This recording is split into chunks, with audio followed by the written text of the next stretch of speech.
multimedia ministry. You shall know the truth, the loud cry of the third angel's message to the world.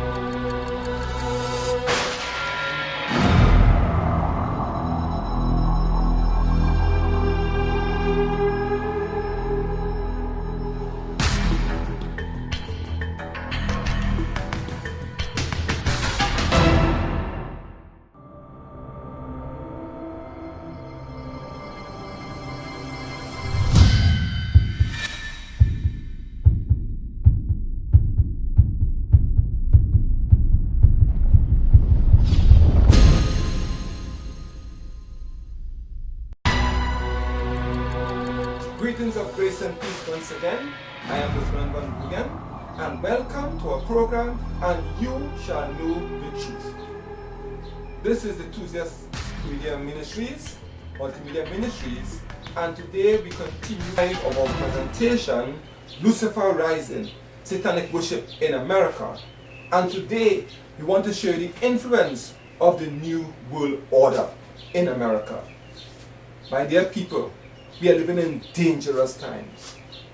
America is losing its focus. America is losing its grounds because there are powers that want to erode the influence of the Bible and Christianity on America. There are atheistical powers. There are what they call communistic powers. There are anti-right institutions being set up in this country that destroys the influence of rights and freedoms. The Senate, the office of the presidency, the Supreme Court, they are all influenced by men who are carried out by doctrines of demons in regards to destroying the character of people, of a nation and its civility, its whole society that is founded upon republicanism, which is rights and freedoms, the defending of rights and freedoms, the propagation of rights and freedoms, the upholding of religious freedom. These things that we're not to deceive. Now, why do I say that? But also in America, when we go down to Denver, Colorado, in the airport, the New World Airport, we see amazing things in that airport. Things that will stun us to show a prophetic outline of how they want to destroy the world, destroy America. Denver, Colorado is home to America's largest airport called the Denver New World Airport. The airport was built by Freemasons in 1995 and features a Freemasonic dedication capstone in the atrium. A time capsule is buried underneath the stone to be opened in the year 2094. The New World Denver Airport has a swastika-shaped runway. There is reportedly a deep underground military base beneath the airport, with miles and miles of secret subterranean tunnels connected to a large network of underground cities. As passengers drive up to the main airport terminal, they are greeted by a sinister-looking 32-foot-high fiberglass blue stallion, with veins popping out of its body and demonic eyes that glow bright red. Not exactly a calming influence for travelers who are already spooked about getting on a plane. The sculpture is believed to symbolize the pale horse of the apocalypse mentioned in the Bible, whose name is Death. The sculptor, Luis Jimenez, was killed by the horse when a chunk of the sculpture broke loose and came crashing down on him. Locals call the horse Lucifer. Inside the airport, travelers hurry past grotesque gargoyles in suitcases that leer down at them, and morbid apocalyptic murals that line the airport walls at the main gate. 4 panels of giant-sized wall murals in the baggage claim area tell a terrifying and prophetic story in pictures of how humanity's future is going to unfold.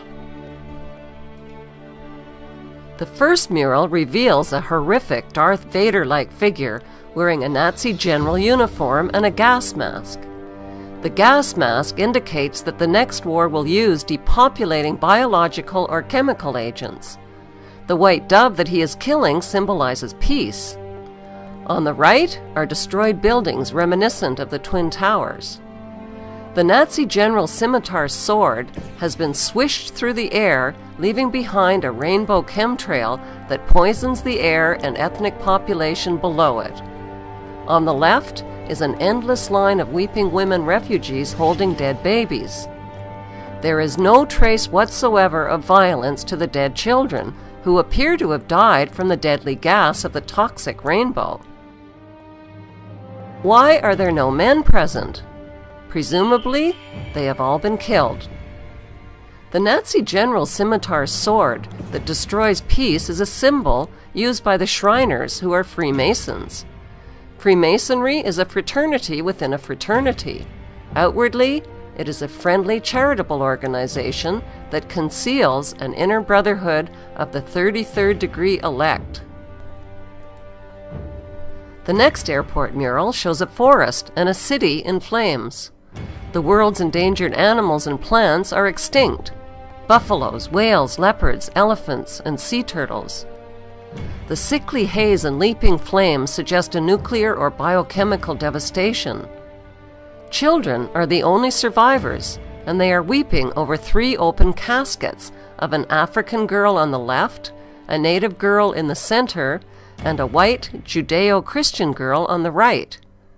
They represent the death of the old black, red, and white root races to make way for the New World race. The dead white girl in the coffin holds a Bible and a yellow Juden star, which was used by the Nazis to identify Jews. It symbolizes the death of Judeo-Christian beliefs. Another child holds a Mayan tablet depicting the end of the Mayan calendar and the end of the world as we know it. In the third mural, the apocalyptic war has ended. Children of all nations are joyfully giving up their nation's sovereignty to the blonde-haired, blue-eyed German boy at the center. They are all turning over their weapons wrapped in their country's national flag to the German boy. The Bavarian jacket leaves no doubt whatsoever that the blonde-haired, blue-eyed boy is German. He symbolizes the Bavarian Illuminati. With an iron fist, the German boy destroys the weapons of war symbolized by the Nazi general's sword. The German boy uses a hammer, which symbolizes the hammer and sickle of communism. In the foreground, the Nazi general is dead, with doves of peace perched on his corpse. The German boy symbolizes a world leader and savior who brings peace through communism to a devastated world. Who is this boy that the world gives up their flags and weapons to? We know he is German, with blonde hair and blue eyes, like Prince William, who posed as a boy for this Papua New Guinea stamp. Prince William's father is the son of Prince Philip and Queen Elizabeth, whose surnames were changed to cover up their German identities.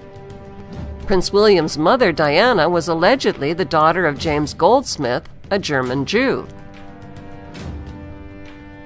In the fourth mural, the earth is restored, including the endangered species, the land, and water. This future world is populated not by adults, but by parentless children. What happened to the adults? The children are in a dance line that is led by the Scottish boy, who symbolizes Scottish Rite Freemasonry. Also, on the far left is an African woman carrying a snake banner. The parentless children of the world are celebrating the New World religion as they gather around and touch the light of Lucifer, who appears as a genetically engineered plant. The plant is a floral version of the colorful bird known as the Quetzalcoatl, or feathered serpent. It is symbolically inseparable from the morning star and Lucifer. The main theme of the Denver New World Airport murals is an apocalypse, with massive depopulation, extinction of species, the death of Judeo-Christian beliefs, and the birth of one world government, one world ruler, and one world religion.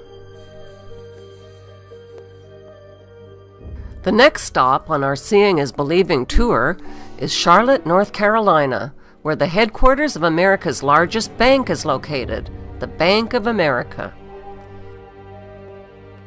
Here, we find more eerie, bone-chilling paintings describing the apocalyptic story of humanity's future in pictures. 3 prophetic frescoes are prominently displayed in the Bank of America's main lobby. Like the Denver murals, they tell a symbolic story which is understood by those in the know. In the first mural, the central figure is a blue-eyed, blonde-haired German boy wearing a Nazi overcoat, clicking his heels together and standing at attention on the checkerboard floor that is a classic symbol of Freemasonry. Who is he? He is the same boy found in the Denver airport mural, but he is older in this continuation mural. Notice the phallic hand gesture in the comparison photo of the young, blonde-haired, blue-eyed Prince William. Similarly, the boy in the mural has a subliminal erect phallus on his Nazi overcoat, symbolizing power. By erasing the boy's right arm, it becomes clear that the flames of the burning bush are shaped like a hand, and the bush itself is shaped like an arm that is positioned at the boy's shoulder. It now becomes obvious that the German boy is making a straight-arm Nazi salute.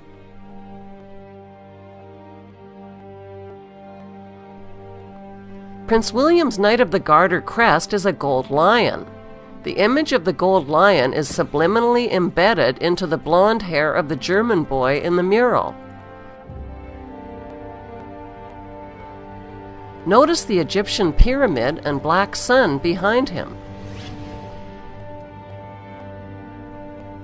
The second fresco in the Bank of America's lobby is an apocalyptic concentration camp where resistors are incarcerated. In the background, industrial burning suggests a crematorium. The back and side wall are strung with barbed wire. Hazmat Marines carrying rifles are seen in the crowd with their Nazi gold eagle and flags. Notice the person wearing the white hazard protection gear. The hazard protection gear symbolizes a pandemic, biochemical, or nuclear warfare. This is the same apocalyptic theme found in the Denver mural, in which the Nazi general is wearing a gas mask. Overhead, the elite are hovering and celebrating like gods, circling free and naked in their wealth and power. They are energized by the chaos below, where the world population is trapped in their net. All races and creeds are caught in the net of riots and protests, including a Catholic bishop, a nun, and a handcuffed man. The protest signs are blank, implying they have no voice. The street signs are also blank, implying there is nowhere to go. The last fresco has a mission accomplished theme. It illustrates the post-apocalyptic rebuilding era that creates order out of chaos. The red dragon in human form is etched into the hillside at the top of the fresco. He sleeps peacefully while the miners serve him. These miners are a reminder of the internationally televised Chilean mine disaster and rescue in 2010. 33 miners were rescued in a ceremonial raising of the phoenix. The ritual was an announcement to 33rd degree Masons that Lucifer is rising. The date of the rescue ritual was October 13, 2010, which is 13-10-10.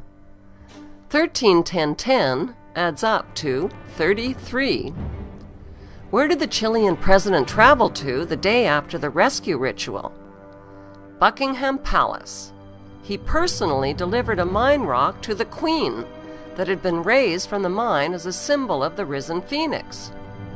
This president has met the Queen at London's Buckingham Palace. I brought a gift for you. This is a piece of rock that was brought by a miner. Sebastian Pinera presented the monarch with a souvenir from the San Jose mine, where 33 of his countrymen were trapped for 69 days. Mr. Pinera, who was given 33 bottles of real ale by David Cameron, said the rock was brought up by the second miner to be rescued. The prophetic murals that are featured at America's largest airport and America's largest bank express a New World Order agenda that is hidden in plain sight. The giant images on display for all to see are designed to be understood only by a few. The commissioned murals share common themes: an apocalypse, a New World Order, and a central figure who is a blonde-haired, blue-eyed German boy. Now, why will I say America is being destroyed? And why will I say the New World Order in regards to communism? First of all, let me quote something here by Vladimir Lenin in the early 1920s. The communist thinking against America. It says, first we will take Eastern Europe, and that has happened with Russia, you understand? With West Germany. Then the masses of Asia. Yes, we have Korea, North Korea. We also have China. We will encircle the last bastion of capitalism, the United States of America. So portions of Asia, portions of China, in Korea there, Korea, China, has fallen to communism. Even Cuba, but now it's changing. Those things are changing now. He said, but the last bastion of capitalism, the United States of America, we will not need to fight. It will fall as a ripe fruit into our hands. And we must practice coexistence with other nations until we are strong enough to take over by means of world revolution. We are not pacifists. Conflict is inevitable. Great political questions can be solved only through violence. It is inconceivable that communism and capitalism can exist side by side. Inevitably, one must perish. So, brethren, we are seeing therefore that America is doomed because there are powers that be that is seeking to destroy the value of the Bible and Christianity upon America. How communism seeks to destroy America? The Communist Conspiracy to Change America, from the book The Naked Communists, published in 1958. It says, get control of the schools, use them as transmission belts for socialism and current communist propaganda, soften the curriculum, get control of teachers' association, put the party line in textbooks, gain control of key positions in radio, TV, and motion pictures, continue discrediting American culture by degrading all forms of artistic expression. You see today they no longer consider Americans' culture. America's culture is Christianity. It was founded that way. The idea of the Pilgrim Fathers, the idea of the Founding Fathers, the idea of chastity and knowledge of the truth. These things are going, of prayer in schools. These things are going off America. The music industry, the motion picture industry, the evolutionary concepts in schools. All this is designed to break America's control, America's values, and gain control of the people's mind. I tell you, a new system of things is coming over America. Eliminate the good sculptures from parks and buildings, such as establishing the 10 Commandments. Look at how now we see Baphomet worship in America. Look at this one. Look how the 10 Commandments here is being rejected. You cannot see people, something is going on. What some are calling a new blow for the faithful, just days after the U.S. Supreme Court redefined the tradition of marriage. Tonight, Oklahoma's Attorney General is challenging a state Supreme Court decision there that's declared a monument of the 10 Commandments is a religious symbol and must be removed from the grounds of the state capitol. Attorney General Scott Pruitt had argued that the monument was identical to a Texas monument that was found constitutional by the U.S. Supreme Court not long ago. No matter, the Oklahoma Supreme Court says it has got to go. Britt Hume is our Fox News senior political analyst. Britt, thank you for being here. And so I looked back because I was actually working for you down in the D.C. Bureau when that federal court case on the 10 Commandments was decided. And it was an unusual collection of justices that upheld the monument on the grounds of the Texas state capitol. And the collection included Justice Breyer, one of the most liberal justices on the court. And what he said when he said the monument can stay. It's been there for a long time. Yes, it's religious, but it's also a historical symbol. The Ten Commandments speak to our history. And what this liberal justice said at the time, Britt, was a contrary decision would lead to the removal of many long-standing Ten Commandments in public and could thereby create the very kind of religiously based divisiveness that the Constitution seeks to avoid. And so nonetheless, here we go with the religiously based divisiveness that he was concerned about and that apparently the Oklahoma State Supreme Court is not, in a week where religious liberty is already coming under fire. You cannot see people, something is going on. Wake up, America. Wake up from your stupor. Wake up from that American dream. It's a nightmare you're under.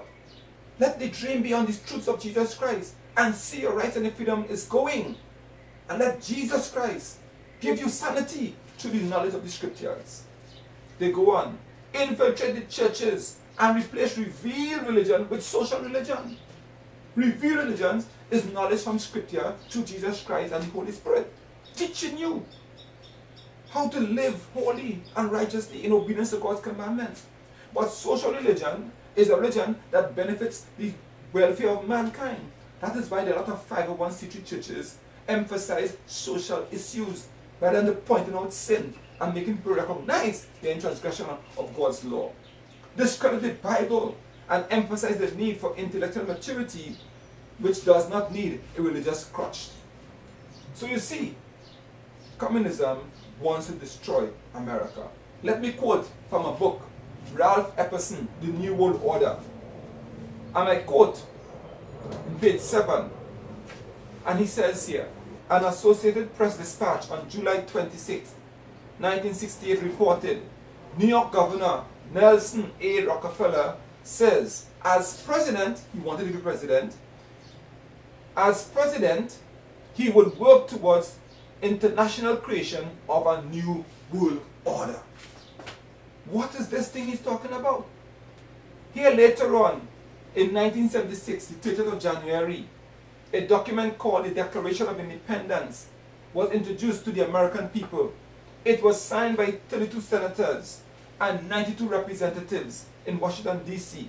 and read in part, it says,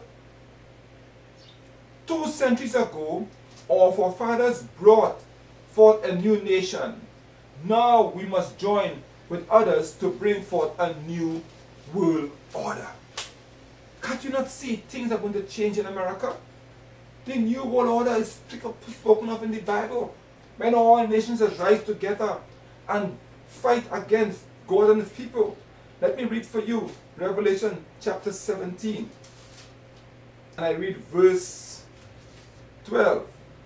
It says, and the 10 horns which thou seest are 10 kings, which have received no kingdom as yet, but receive power as kings 1 hour with the beast.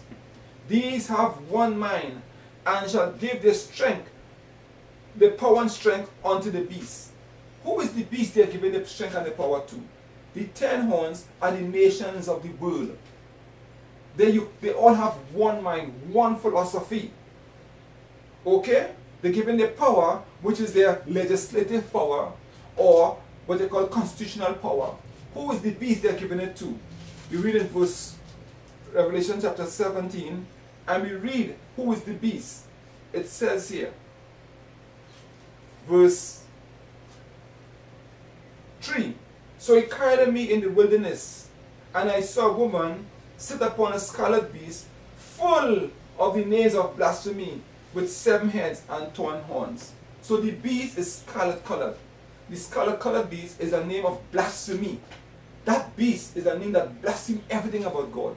And scarlet color has always been a color associated with communism. Look at it. Look at the color red with the hammer and the sickle. Yes, the Reds, they call them. They have the Reds as the Rothschilds also. Red Shield. Those things are communism. So the New World Order is coming, and the Bible prophesies all nations that give their power unto the beast. And America is the last nation that stands representing the values of Christianity by its amendment, the First Amendment that it has. But God says he will overthrow it. The New World Order will never stand. It will be overthrown on earth's history. It will be overthrown with the second coming of Jesus Christ. Again, I quote about this New World Order. Another individual, quoting from Ralph Epperson, who has commented is Henry Kissinger, former Secretary of State, according to the Seattle Post Intelligence of April 18, 1975. Mr. Kissinger said, "Our nation is uniquely endowed to play a creative and decisive role in the new order which is taking form around us." So America will lead out in forming this new world order. And it's happening because things are taking place in the country right now. So my dear people, this issue about a new world order is terrible. Then we quote another nation. Historian Walter Mills maintained that prior to World War I, Colonel Edward Manel House, the major advisor to Woodrow Wilson, the president at that time, had a hidden motive for involving America in the war. The historian wrote, the colonel's sole justification for preparing such a batch of blood for his countrymen was his hope of establishing a new world order of peace and security. So my dear people, there is something called a new world order. And the end of this, my dear people, is to establish communistic attitudes, communistic principles, world revolution, anti-rights, and to blot out Christianity from the face of the earth. Again, let me show you ideas about this New World Order again, quoting from the same book, New World Order by Ralph Epperson. I'm quoting now, therefore, from Nesta Webster, a writer on the subject of conspirational organizations in the past, wrote in her book entitled Secret Societies. She says, "The revolution desired by the leaders of world revolution is a moral and spiritual revolution, an anarchy of ideas by which all standards set up throughout 19th centuries shall be reversed, all honor traditions trampled underfoot, and above all, the Christian ideal finally obliterated." You see what I'm telling you, people? This is what is coming upon the face of the earth. Even Catholic popes in the past have commented on major changes coming in the future. One such pope is Pope Pius XI, who wrote the following in 1937. He says, "Communism has behind it occult forces which for a long time have been working for the overthrow of the Christian social order." You see, people, what is taking place? We know what is taking place, my dear people.